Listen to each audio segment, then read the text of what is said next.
Shalom Aleichem, Talmidim, almas preciosas em busca da luz do Eterno. Que a paz e a sabedoria que emanam da Torá Sagrada e dos ensinamentos do Zohar HaKadosh repousem sobre cada um de vós. E com imensa alegria e um coração reverente que nos reunimos para mais uma etapa desta sagrada jornada de 7 anos, um caminho de perseverança, estudo dedicado e um anseio profundo pela verdade que liberta e ilumina. Reconheço vossa dedicação e o esforço contínuo em perscrutar os mistérios celestiais. Rogo ao Eterno que lhes conceda clareza de mente e abertura de coração para os tesouros que hoje começaremos a desvendar. Concluímos, com a ajuda do Alto, nossa imersão no Zohar sobre o Sefer Bereshit. Que grandiosidade se desvelou diante de nós!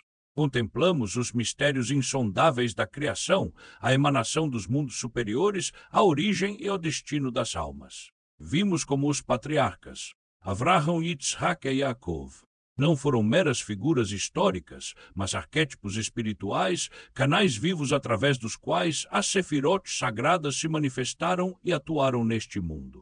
Acompanhamos a descida da luz infinita, o Ein Sof, velando-se progressivamente para que pudéssemos existir e interagir com ela. Em cada narrativa, em cada símbolo, encontramos a semente da promessa divina, a certeza de que, mesmo nas maiores profundezas, a luz do Eterno jamais se ausenta por completo. É fundamental compreender que o exílio em Mitzraim, tema central do livro que agora iniciamos, não surge como uma ruptura abrupta ou um desvio no plano divino. Pelo contrário, a semente de tudo o que se desdobrará em Shemot já estava contida em potência em Bereshit. A descida ao sofrimento, a aparente ocultação da face divina são, na verdade, fases intrínsecas e necessárias de um processo maior de tikkun, de retificação e elevação, cujo desígnio foi semeado no próprio ato da criação. Com o coração pleno de reverência e expectativa, iniciamos hoje, pela graça do Eterno, o estudo do Zohar sobre o Sefer Shemot.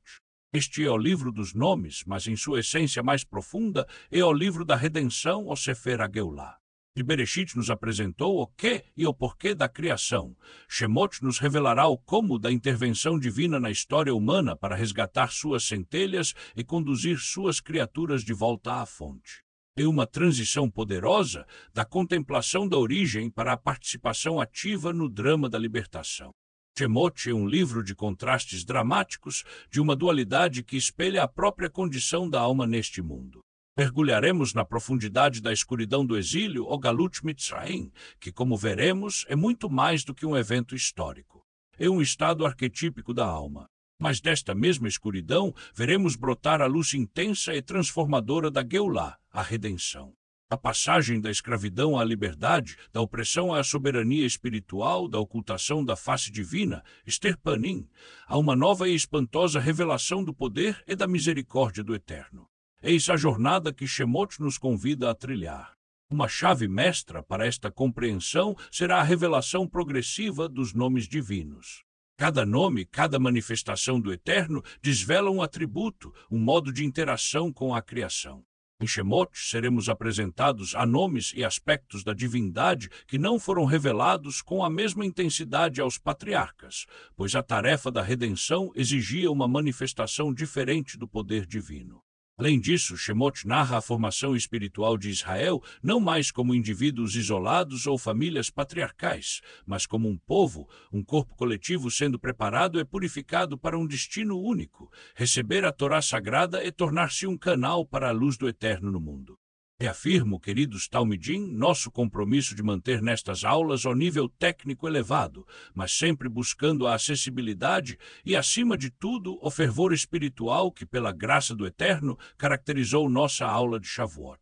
Assim como em Shavuot nos esforçamos para tocar a essência da Torá, em cada aula de Shemot buscaremos desvendar os segredos da libertação da alma, tanto a coletiva quanto a individual.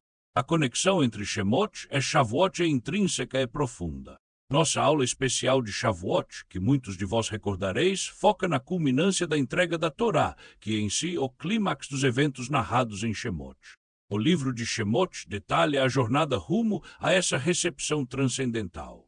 A preparação para Shavuot, como a contagem do Omer que praticamos anualmente, espelha simbolicamente o processo de purificação e a saída de Mitzraim que estudaremos.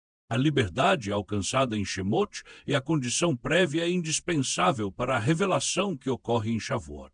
Portanto, o estudo de Shemot é, em sua própria natureza, uma preparação contínua para receber a luz da Torá em níveis cada vez mais profundos, não apenas uma vez por ano, mas em cada momento de conexão com estes sagrados ensinamentos. Para compreendermos a profundidade de Shemot, precisamos olhar para trás para os eventos narrados no final de Bereshit que prepararam o cenário para o exílio. A venda de Yosef por seus irmãos, sua ascensão no Egito e, finalmente, a descida de Yaakov Avinu e toda a sua família para a terra de Mitzraim, fugindo da fome em Canaã, são os elos que conectam os dois livros. Contudo, o Zohar HaKadosh nos eleva para além da narrativa literal. Conforme encontramos nos ensinamentos do Zohar e nas iluminações posteriores de Arizal HaKadosh, a descida a Mitzraim não foi um mero acaso histórico ou uma simples consequência de conflitos familiares e crises ambientais. O Zohar enfatiza que esta descida foi parte de um plano divino muito maior, um plano de tikkun, de retificação cósmica. O Zohar nos diz que quando os israelitas entraram em Galut, no exílio no Egito, todas as almas das 12 tribos vieram, Ravizat Luria. Ori diz que estas eram as mesmas almas da geração do dilúvio e da Torre de Babel. Elas tiveram que vir para seu tikkun ou correção. Esta perspectiva transforma radicalmente nossa compreensão. O exílio no Egito, com todo o seu sofrimento, torna-se um cadinho de purificação não apenas para a geração que o vivenciou fisicamente, mas para almas de eras anteriores que necessitavam dessa retificação para alcançar seu propósito final. Mitzraim, portanto, é um palco cósmico onde se desenrola um drama de reencarnação e reparação espiritual. O Sefer Shemot inicia com as palavras Vele Shemot Bnei Israel Abaim Mitzraimá. Estes são os nomes dos filhos de Israel que vieram ao Egito. A própria palavra Shemot, que significa nomes, e que dá título ao livro, é uma chave fundamental para desvendar seus mistérios mais profundos. O Zohar, como referenciado em diversas fontes, explica que o livro de Shemot, como toda a Torá, contém múltiplas camadas de significado. A história superficial, a mais externa, é a da libertação física da escravidão egípcia.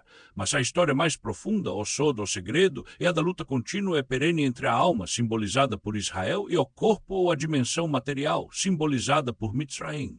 Mitzraim, em hebraico, deriva da raiz Meitzar, que significa estreito, limite, constrição. Nosso corpo, com suas paixões e limitações, pode se tornar a prisão da alma. O Zohar aponta que a Torá utiliza o tempo presente, que vem ao Egito, para nos ensinar que esta luta, esta descida da alma às constrições da matéria, é uma realidade constante, uma experiência de cada um de nós em nossa jornada terrena. O título do livro, Nomes. Não é acidental. Não se trata apenas de uma lista genealógica dos descendentes de Yaakov. Na Kabbalah, um nome não é uma designação arbitrária. Ele expressa a essência espiritual, a força vital única de cada ser ou entidade. No contexto do exílio, manter o nome, a identidade espiritual, a conexão com as raízes santas, a memória da promessa divina. E o primeiro é mais crucial ato de resistência contra a assimilação e o desespero. É a semente da redenção. Os nomes dos filhos de Israel carregavam dentro de si a herança espiritual dos patriarcas, sua conexão intrínseca com as Sefirot e com o plano divino. A redenção de Mitzraim, como veremos, será catalisada pela revelação de nomes divinos ainda mais profundos e poderosos por meio de Moshe Rabbeinu. Estes nomes divinos, ao serem revelados, despertarão o poder espiritual latente contido nos nomes de Israel, capacitando-os para a libertação. Assim, a redenção não é apenas uma libertação física, mas uma reidentificação com a verdadeira essência espiritual, o nome interior, através da revelação e internalização dos nomes sagrados do Eterno. A descida a Mitzraim implicou um mergulho em uma profunda escuridão espiritual. O Zohar descreve o exílio no Egito como um período de intensa tumá, impureza espiritual e de rester panim, a ocultação da face divina. Uma passagem particularmente elucidativa do Zohar sobre a Parashat, Emor compara o estado de Israel no Egito ao de uma mulher nos dias de sua tumá, impureza ritual. Deixar o Egito foi como o sangue cessando. Esta analogia é extremamente poderosa. Ela sugere um estado onde o potencial vital está presente, mas encontra-se suspenso, impedido de se manifestar plenamente, aguardando um processo de purificação e um novo nascimento espiritual. A saída do Egito, portanto, é apenas o início desse processo de purificação. Assim como a mulher precisa contar dias limpos a emergir em um mikvê, banho ritual para se purificar, Israel precisará atravessar o deserto, um período de provações e refinamento, para estar apto a receber a Torá no Sinai, que será o clímax de sua purificação e o verdadeiro nascimento como nação santa. Mesmo na mais profunda escuridão de Mitzraim, a semente da futura libertação permanecia intacta. A promessa feita aos patriarcas, a essência divina das almas de Israel e a presença oculta da Shekinah, como veremos, eram garantias de que o exílio não seria eterno. Aguardava-se o momento propício para a Itaruta de Letata, o despertar de baixo, o clamor do povo, que por sua vez provocaria a Itaruta de Leila, o despertar de cima, a intervenção redentora do Eterno. Como já mencionamos, o Zohar nos ensina que Mitzraim não é apenas um local geográfico ou um período histórico, mas um estado arquetípico da alma. A palavra Mitzraim pode ser entendida como Metzarião, que significa os estreitos do mar ou os limites do mar. Ela evoca a ideia de constrição, de estar encurralado, limitado. A história mais profunda, ensina o Zohar, é sobre a luta contínua entre nossa alma, os israelitas, e o corpo, o Egito em hebraico, Mitzraim da raiz Meitzar, um estreito, um lugar estreito, nosso corpo é a prisão da alma. Esta interpretação universaliza a experiência do Egito. Cada alma, em sua jornada terrena, passa por seus Mitzraims pessoais, estados de limitação, de medo, de esquecimento de sua verdadeira origem divina.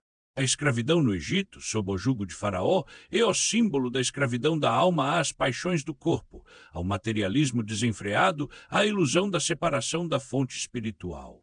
O próprio nome Faraó parou interpretado cabalisticamente como Aoref, a nuca, aquele que vira as costas, que se recusa a olhar para a espiritualidade, para a luz.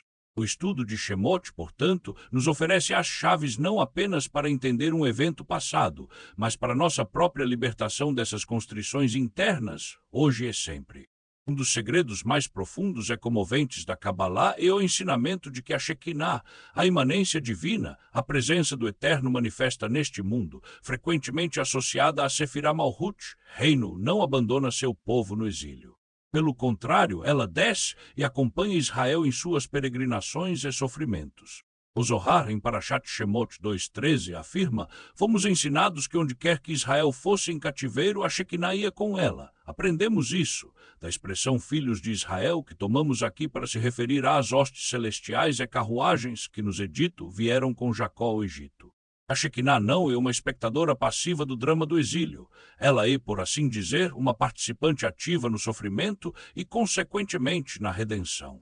Sua presença no exílio é a garantia da futura libertação, a fonte oculta de força e esperança para os exilados, a promessa de que o Eterno não se esqueceu de sua aliança.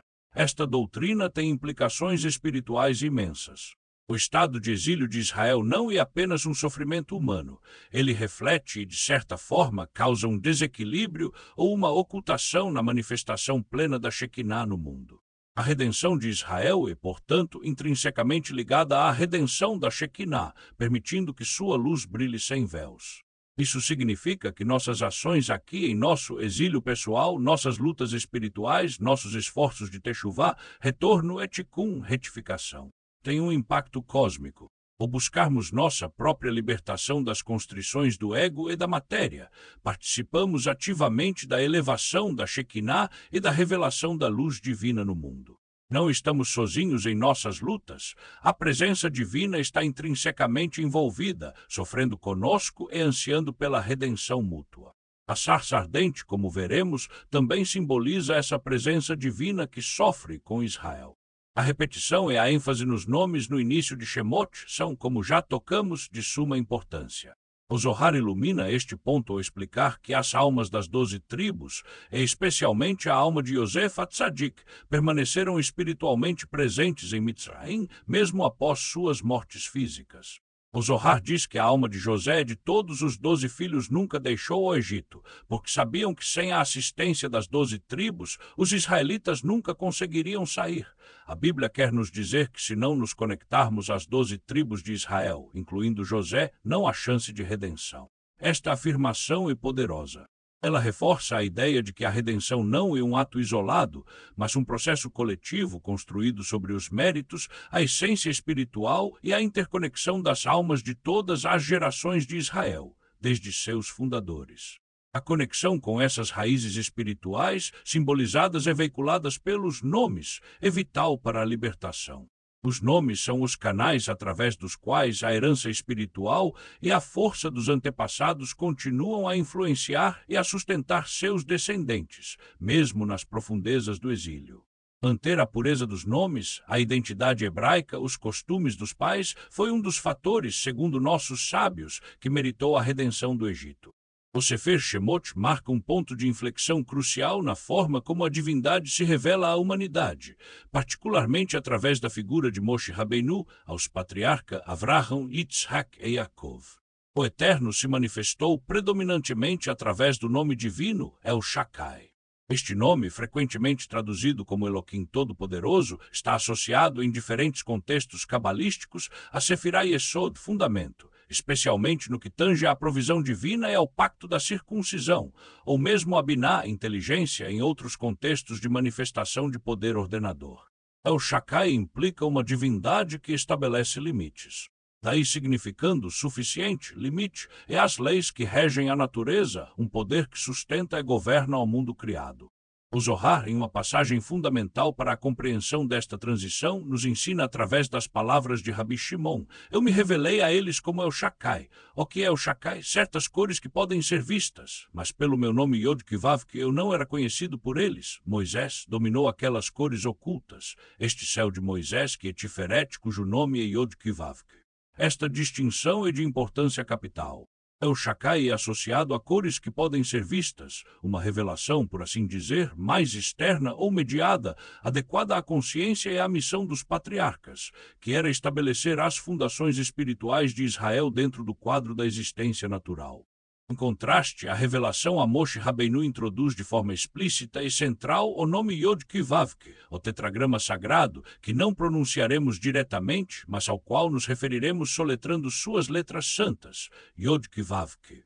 Este nome inefável está intrinsecamente associado a Sefirah Tiferet, beleza, harmonia, o coração da árvore da vida, o aspecto central do Partzuf, semblante divino de Zeir Anpin, o rosto menor ou filho. Tiferet é a esfera da misericórdia, Rahamim, por excelência e representa uma dimensão da divindade que transcende as leis da natureza e pode alterá-las. Esta revelação era essencial para operar os milagres portentosos da redenção do Egito, que envolviam a suspensão da ordem natural. O Zohar descreve esta revelação de Yod-Kivavk a Moshe como a percepção de cores ocultas e brilhantes, uma experiência de intimidade divina muito mais profunda e direta. Esta transição na revelação dos nomes divinos não anula as manifestações anteriores, mas as integra em uma compreensão mais profunda e abrangente do Eterno. Cada nome divino representa um diferente nível de manifestação da luz infinita e um diferente canal de Shefa, influência divina. El Shaddai pode ser visto como um aspecto da manifestação de Elohim nos mundos inferiores, o poder que sustenta a ordem criada. Yod-Kivavk, por outro lado, revela a essência de Tiferet, o noivo celestial da Shekinah, o aspecto da divindade que interage com o mundo de uma forma mais dinâmica, capaz de intervir milagrosamente e redimir. A jornada espiritual da humanidade é de cada alma individualmente, envolve uma progressiva capacidade de perceber e se relacionar com facetas cada vez mais íntimas do Eterno. A redenção de Mitzraim, com seus sinais e portentos, exigiu uma revelação mais profunda. A do nome Yod-Kivavk para superar as leis da natureza, que, em certo sentido, são mantidas pelo poder de Elohim El Shaddai em seu aspecto de ordenador do cosmos, é manifestar o miraculoso que conduziria à liberdade. A teofania da sarça ardente, narrada em Shemot, capítulo 3, é um dos momentos mais emblemáticos e carregados de significado místico em toda a Torá. Ocorre em Horev, a montanha de Elohim, um local que já prenuncia a futura revelação no Monte Sinai.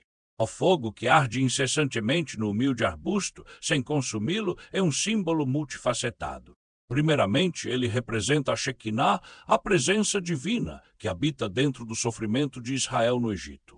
Assim como o fogo estava no arbusto, a divindade partilha da dor do exílio de seu povo, mas, sendo de essência transcendente, não é consumida por essa dor.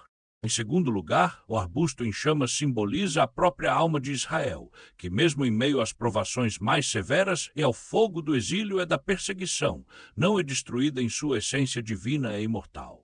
A alma judaica, ensina o Zohar, pode arder com o anseio de se unir ao Eterno, mas seu compromisso de ser um canal para a luz divina neste mundo a impede de ser aniquilada. Em terceiro lugar, a revelação do Eterno em um arbusto baixo e espinhoso, e não em uma árvore majestosa, ensina a profunda lição da humildade divina e da imanência.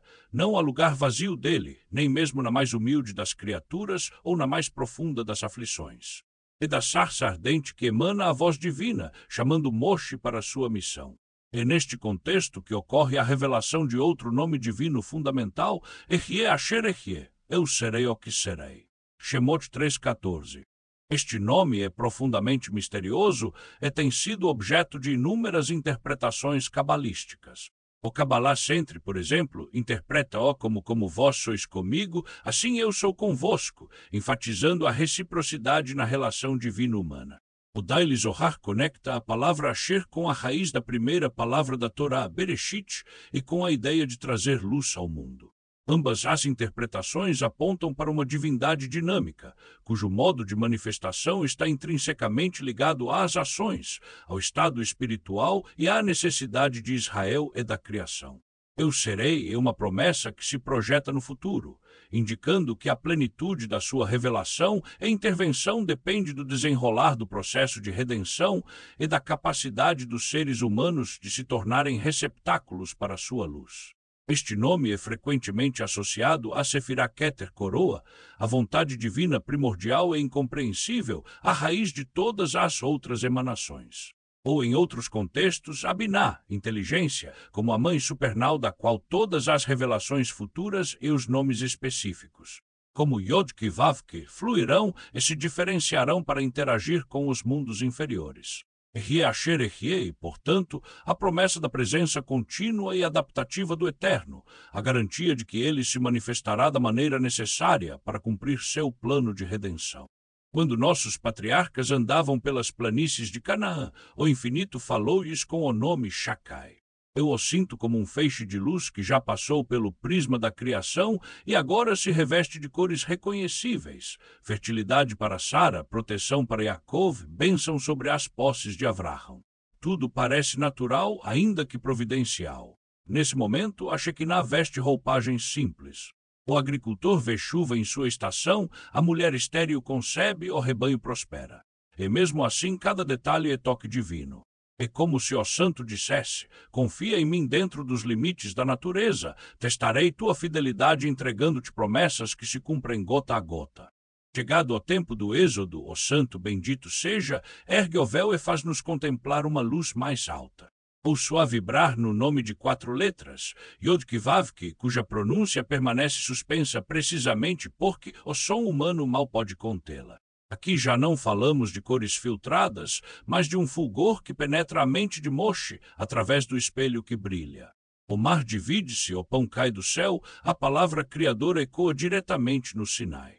E Tiferet, manifestando sua harmonia perfeita, misericórdia e rigor dançam juntos, formando a música da redenção.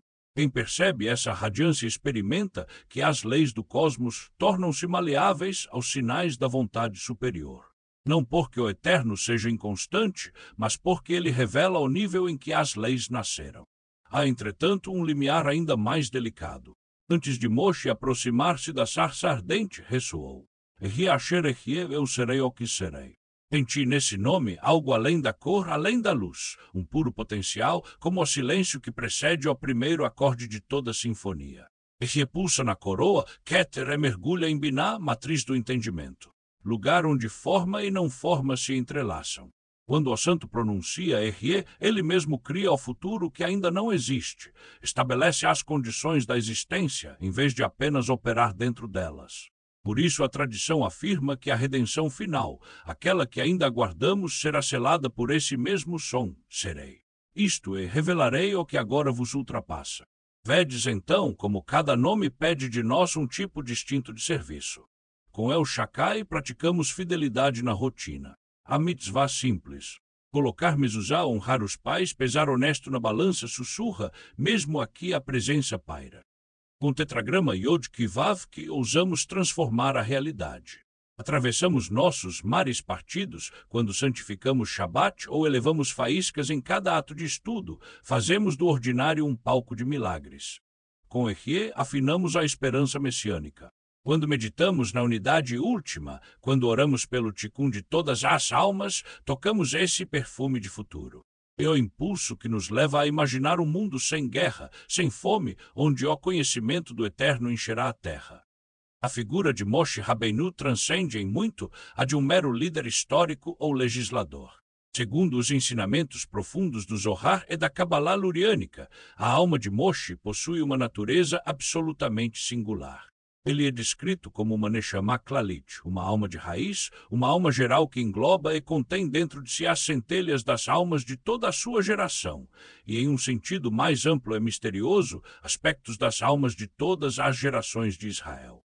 Este conceito unificador de uma única alma central que inclui todas as almas individuais é revolucionário. Este tzadik, justo, líder representa a alma geral, a Neshama Klalis, que abrange todas as almas da geração. Desta maneira, o papel de Moshe como Neshama Klalis continua a se estender através das eras. Mais ainda, futuramente iremos ver que Arizal ensina que a alma de Moisés estará aqui até o Mashiach, e de fato a alma de Moisés será a alma do Mashiach. A alma de Moisés renasce no mundo a cada 50 anos. Moisés é o segredo do jubileu. Estas afirmações elevam Moshe a um status único na hierarquia espiritual.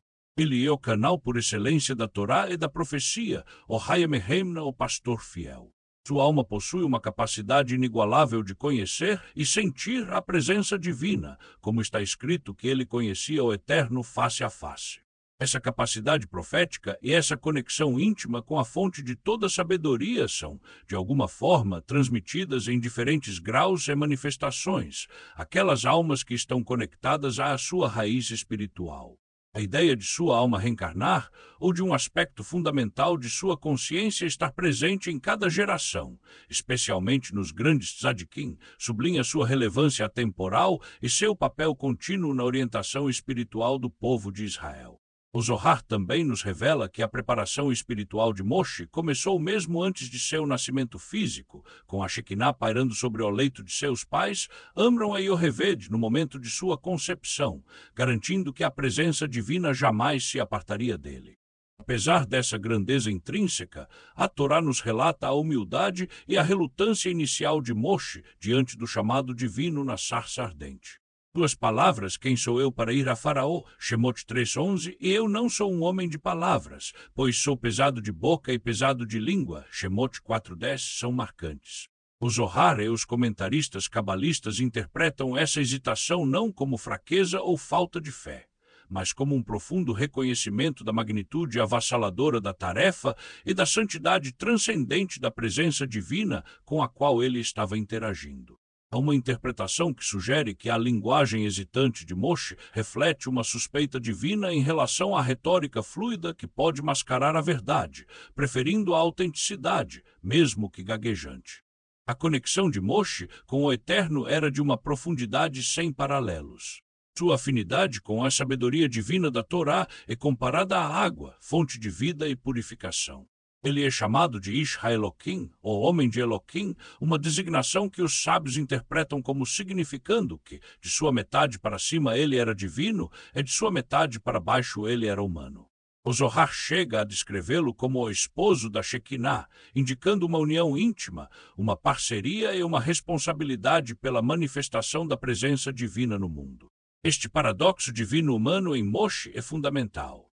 Sua humanidade, com suas aparentes limitações como a fala pesada, não o diminui, mas, pelo contrário, o torna um recipiente mais adequado para a divindade de uma forma que o torna, ao mesmo tempo, relacionável aos seres humanos e capaz de uma conexão sem precedentes com o alto. Sua humildade é a condição essencial para sua exaltação e para se tornar o canal da mais alta profecia. Ele personifica a capacidade da alma humana de se tornar um Merkavá, um veículo para o divino, o arquétipo do Tzadik Yesod Olam, o justo que é o fundamento do mundo, conectando os céus e a terra. Ao adentrarmos ao estudo do Zohar sobre Shemot, é importante termos uma visão panorâmica dos grandes temas e mistérios que se desdobrarão diante de nós. Esta jornada nos levará das profundezas da servidão à glória da revelação. As 10 pragas que o Eterno enviou sobre o Egito são muito mais do que meros castigos ou demonstrações de poder. Na perspectiva cabalística, elas são atos de uma verdadeira guerra espiritual. Seu propósito principal é quebrar as clipot, as cascas ou conchas de impureza que representam as forças espirituais negativas e a idolatria do Egito. Mitzraim, no Zohar, é frequentemente retratado como o epicentro dessas forças das clipot, o reino da magia negra e da desconexão da santidade, que mantinham cativas não apenas o povo de Israel fisicamente, mas também inúmeras centelhas divinas de santidade.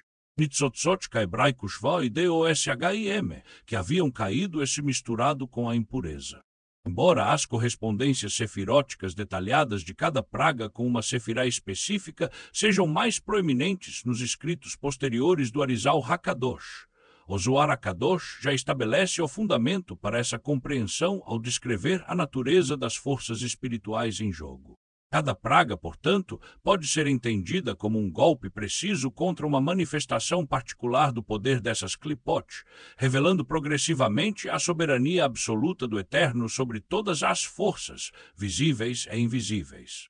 O Zohar, por exemplo, ao comentar sobre a dureza do coração de Faraó, indica que essa obstinação era, em si, uma manifestação da clipá que precisava ser quebrada para que a luz da redenção pudesse penetrar. O objetivo final das pragas não era apenas punir os egípcios, mas, crucialmente, libertar a luz divina cativa, purificar o ambiente espiritual e permitir que Israel ascendesse de seu estado de degradação para um nível de santidade que os preparasse para receber a Torá. Este é um tema que exploraremos com grande profundidade nas aulas vindouras, mas a semente desta compreensão é plantada aqui, no início de nossa jornada por Shemot. A travessia do Mar de Juncos, Kriat Yam-Suf, representa um dos milagres mais espetaculares e significativos da Torá. É um evento que transcende completamente as leis da natureza, simbolizando a anulação total da ordem física pela vontade divina manifesta. O Zohar 2:51b nos ensina um segredo profundo associado a este momento. Os 3 versículos consecutivos em Shemot, capítulo 14, versículos 19, 20 e 21, cada um contendo exatamente 72 letras hebraicas, são a fonte mística dos 72 nomes sagrados do Eterno. Estes nomes não são nomes no sentido convencional, mas combinações de 3 letras que atuam como canais poderosos de energia divina, cada um associado a atributos específicos e capaz de operar maravilhas. O Zohar os conecta a Sefirot Hesed, misericórdia, Gevurá, poder, julgamento e Tiferet, beleza, harmonia. A abertura do mar foi um momento de altíssima revelação profética. Nossos sábios ensinam que uma simples serva no mar viu mais do que o profeta Yeheskel ben Buzi em sua sublime visão da Merkavá, carruagem divina. Isso indica o nível extraordinário de clareza espiritual e percepção do divino que foi concedido a todo o povo de Israel naquele instante. Os 72 nomes são, portanto, uma tecnologia espiritual de imenso poder, utilizada para atrair a luz, a proteção e a intervenção divina. Como usar essa tecnologia será tema de aulas avançadas no futuro. Este evento portentoso marca a morte definitiva do poder de Mitzraim sobre Israel, a libertação final das garras do exílio e abre o caminho para a jornada rumo ao Sinai. Finalmente, a meta última de toda a saga da saída de Mitzraim, o propósito para o qual Israel foi libertado, é revelado: receber a Torá sagrada no Monte Sinai. Este evento, Matan Torá, é o clímax absoluto do Sefer Shemot e, de fato, um dos pilares da fé judaica e da história espiritual da humanidade. O Zohar e toda a tradição cabalística descrevem Matan Torá em termos profundamente místicos e simbólicos, notavelmente como um casamento espiritual entre o Eterno, o noivo celestial, e a congregação de Israel, Knesset Israel, a noiva terrena. A Torá, neste contexto, é a Ketubá, o contrato nupcial sagrado que sela esta união eterna. A entrega da Torá não foi apenas a transmissão de um código de leis, mas uma revelação da própria sabedoria e vontade divina, uma infusão de luz e santidade que elevou Israel a um novo patamar de existência. Este é agudo ao ápice do nosso estudo de Shemot, ao ponto para o qual todos os temas de libertação, purificação, revelação dos nomes divinos e a jornada de Moshe Rabbeinu convergem. Amados Talmidim, é crucial que compreendam. Os ensinamentos de Shemot, os dramas do exílio e da redenção, não são meras histórias antigas, relíquias de um passado distante. Cada um de nós, em nossa jornada individual da alma, vivencia Mitzraim em nossas próprias vidas. Essas Mitzraims pessoais se manifestam como as constrições de nossos medos, as escravidões aos nossos hábitos negativos, a submissão às influências externas que nos desviam de nossa verdadeira essência divina e de nosso propósito maior. A redenção pessoal e, portanto, um processo contínuo, uma saída do Egito que se repete em diferentes níveis de nossa consciência, um esforço constante para expandir nossos horizontes espirituais e nos reconectarmos com a luz infinita do Eterno. Ao mergulharmos com sinceridade e devoção nos segredos do Zohar sobre o Sefer Shemot, recebemos as chaves espirituais para identificar nossos faraós internos, as facetas de nosso ego que resistem à vontade divina e as clipot, que nos aprisionam em ciclos de negatividade e limitação. Mais importante ainda, através deste estudo sagrado, aprendemos a acessar o poder transformador dos nomes divinos e da sabedoria da Torá para operar nossa própria libertação. O Zohar HaKadosh atua como um espelho da alma, refletindo nossas sombras para que possamos transmutá-las, e como um mapa detalhado para a jornada de retorno à fonte, guiando-nos através dos desertos de nossas provações rumo à terra prometida de nossa realização e elevação espiritual. Para que esta luz da sabedoria cabalística se espalhe e alcance cada vez mais almas sedentas de verdade e significado, peço humildemente a vossa colaboração. Se ainda não o fizeram, inscrevam-se em nosso canal para que não percam nenhuma das pérolas de sabedoria que, com a ajuda do céu, continuaremos a partilhar. Curtam este vídeo se sentirem em vossos corações que ele trouxe alguma inspiração ou clareza.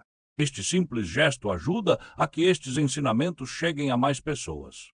E de forma muito especial, compartilhem esta aula com outros buscadores da verdade, com amigos e familiares que possam se beneficiar desta luz, pois a sabedoria da Kabbalah é um tesouro que cresce ao ser partilhado, como ensina o Kabbalah Centre, ao incentivar a busca por mais sabedoria para elevar não apenas a própria vida, mas a daqueles que nos rodeiam. Fundamentalmente, convido-vos a deixarem seus comentários e perguntas abaixo. Cada reflexão, cada dúvida partilhada, cada percepção que surge do vosso estudo individual enriquece imensamente nossa comunidade de aprendizado. Vossa interação e a Itaruta Letata, o despertar de baixo, que, como sabemos, atrai uma medida ainda maior de luz chefa, influência divina de cima. Esta jornada de 7 anos que empreendemos juntos é um compromisso profundo, uma dedicação rara nos dias de hoje, com o crescimento e a elevação de vossas almas. Sei que haverá momentos de grande iluminação, de expansão da consciência, onde os véus parecerão se afastar e a luz brilhará intensamente. Mas também sei que haverá momentos de desafio, de aparente escuridão, onde o caminho parecerá árduo. Nesses momentos, lembrem-se da lição de Mitzraim. Mesmo na mais profunda escuridão, a promessa da redenção e a presença da Shekinah são reais. Mantenham a fé inabalável, Emuná, a dedicação fervorosa, Mesirut Nefesh, e sempre que possível a alegria, Simha, no estudo e na prática. O Santo, bendito seja, está convosco em cada passo, em cada respiração, em cada palavra de Torá que ecoa em vossas almas. Que os méritos sagrados de Rabi Shimon Bar Yochai, autor do Zohar HaKadosh, e de todos os tzadikim, justos, de todas as gerações, nos acompanhem e nos protejam em nosso estudo e em nossa senda espiritual. Que as palavras luminosas do Zohar HaKadosh, ao serem estudadas com coração puro e mente aberta, abram os portões da sabedoria, Sharei Rohimá, e do entendimento, Sharei Biná, em vossos corações e mentes, revelando os segredos da Torá de uma forma que transforme vossas vidas. Que cada um de vós, amados Talmidim, possa vivenciar sua própria Yetziat Mitzrayim pessoal, sua saída das constrições e limitações, caminhando da escuridão para a grande luz. Que todos nós, juntos, possamos merecer receber a Torá que recebemos em Shavuot em seu aspecto mais interior e sublime, culminando na redenção final e completa, a Geulah Shlemá, brevemente em nossos dias. Amém. Que o Eterno vos abençoe grandemente. Shalom, shalom. Hazak uvarur.